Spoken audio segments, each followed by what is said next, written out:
Oi, gente! Hoje eu quero falar de um assunto muito importante aqui. Um assunto que atinge milhares de famílias, milhares de crianças. É a paternidade. Vou falar no aspecto psicológico e no aspecto espiritual. Como que pode causar danos, o que pode levar, o que tem gerado na nossa sociedade, tá bom? Então vamos lá. Vou falar primeiro quais os danos causados na vida dos filhos homens. Quais os problemas que pode gerar a falta de paternidade. Primeiramente, eu quero dizer que pelos dados científicos, dados coletados nos últimos anos, de 2021 para cá, foram mais de 12 mil crianças no Brasil que foram registradas somente pelas suas mães. Fora aqueles pais que somente registraram, eles não têm contato direto com seus filhos, apenas dá uma pensão. Então, falando a respeito disso, é importante entender que a mãe, ela tem assim um papel primordial na vida da criança. Por quê? Porque a criança é aquela ligação muito forte com a mãe. A simbiose, né? Que é ali desde o ventre, aquela criança ligada àquela mãe, é como se ela estivesse num paraíso, ela não precisasse de mais nada. Depois que ela nasce, ela não percebe que ela é um corpo fora da mãe, mas ela acredita, né, na forma da criança ver e sentir que ela é um só corpo com aquela mãe. Se ela tem aquela mãe, tudo está resolvido para ela. É como Adão lá no paraíso, né, na época que ele tinha o paraíso, o Senhor deixou tudo para ele, só tinha que confiar em Deus e descansar. Assim é o bebê com sua mãe. Então, como ele tem essa simbiose tão forte com essa mãe, teve essa simbiose com sua mãe, e aí ele vai desenvolvendo com a mãe ali naquele processo. A psicologia vai explicar, a psicanálise, vamos dizer, de Freud, que o pai, ele representa a lei. Simbolicamente, ele vem como aquele que representa a lei. Quando a criança tem um contato com aquele pai, ali naquele processo, ele vai barrar aquele complexo materno, que é ali por faixa de 3, 4 anos, onde a criança percebe que existe um mundo fora da mãe. O pai, ele vem representando esse papel, né? Barrando ali, ele entendendo que ele tem um pai, que ele pode desejar outras coisas fora da mãe.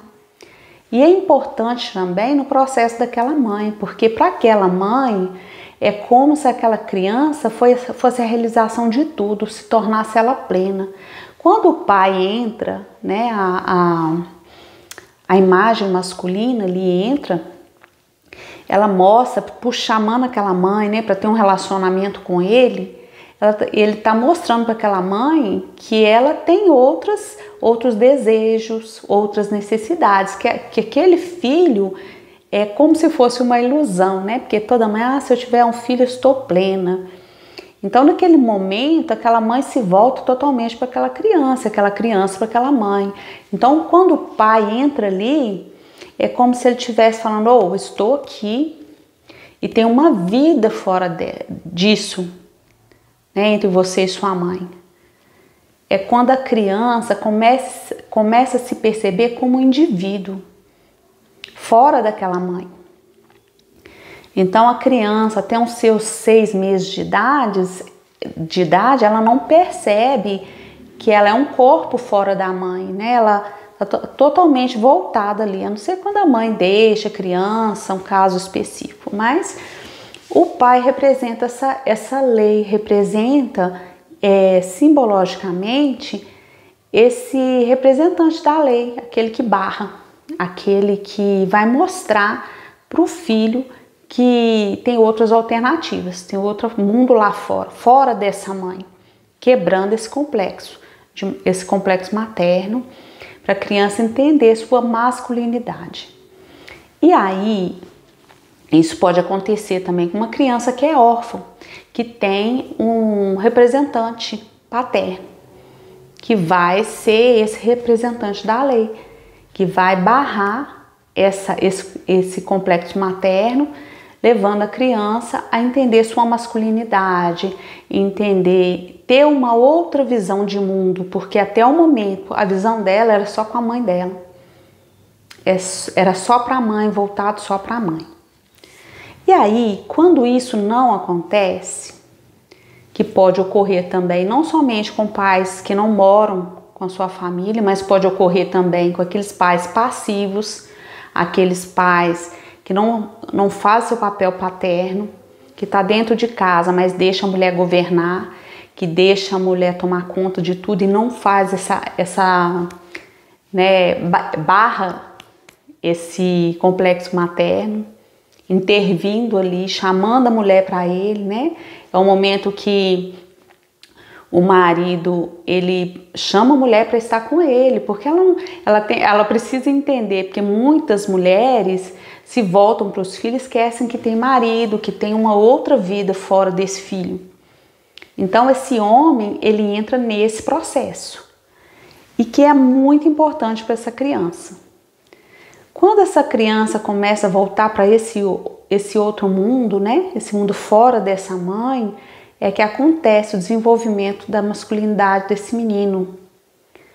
Por que acontece tanto de homens tão flácidos nesse tempo, né? A gente tem visto tantas mães solos, mães que decidiram ter seus filhos sozinhos, ou mesmo os pais que não assumiram, né, aquela paternidade, eles somente engravidaram aquelas mulheres, não quiseram assumir, sumiram para lá. Ou tanta questão de separação, homens omissos dentro de casa, porque também viveram outras questões lá atrás, que não se tornaram homens, né? E aí, para eles é melhor a mulher dominar. Quando eles percebem uma mulher dominadora, uma mulher forte, eles já são passivos, eles recuam e deixam essa mulher tomar o lugar. Mas aí tá todo um problema. Quando essa mulher, ela assume esse lugar, né, onde que ela faz aquele mundinho daquela criança, aquela proteção, ela já tem suas questões emocionais que ela trouxe lá da sua infância, ela acaba castrando esse filho, trazendo uma série de problemas. Ele não se reconhece como um indivíduo fora da mãe. E aí ele tem dificuldade de lidar com os relacionamentos, ele tem dificuldade de lidar com a sociedade, ele tem dificuldade de lidar com questões lá fora. Alguns, por causa da sua personalidade, vão se tornar homens machistas e ao mesmo tempo medo de perder suas mulheres. Então eles se apegam a elas com medo de perdê-las, porque elas são tudo para ele, né? A representação da mãe para eles. Então eles buscam o tempo todo agradar essas mulheres e aí deixa sua masculinidade. Homens frágeis, com dificuldade de lidar com questões difíceis. E aí a gente percebe, né, quando eu falo que essa mãe castra esse filho, é como se a mãe crescesse, assumisse esse lugar desse pai. E quando ela assume esse papel, fica uma família com problemas, né? Tá faltando o pai. A mãe, ela tem que assumir o papel da mãe. Quando ela tenta assumir o papel do pai junto com dela, ela traz uma série de problemas. Por quê? Não tem como a mãe assumir os dois papéis. Se ela assumir o papel do pai, ela vai ser falha na outra área. E aí acontece muitas questões, aquelas mães com problemas emocionais, e aí se tornarem mães narcisistas, porque aí quer ter todo o controle, ela domina sobre o filho, às vezes ela tem questões lá atrás, onde ela foi abusada, onde ela foi maltratada pelo seu pai, seu padrasto, alguma situação, e aí ela domina sobre esse filho, ela quer mostrar a sua força, ela quer mostrar que ela é forte, que ela é mãe, que ela dá conta, e aí ela tem todo um controle, todo um domínio, ela põe aquele filho, né, numa redoma de vidro, e a proteção dela é tão forte que ele não consegue sair dali, ele também não consegue se desenvolver lá fora.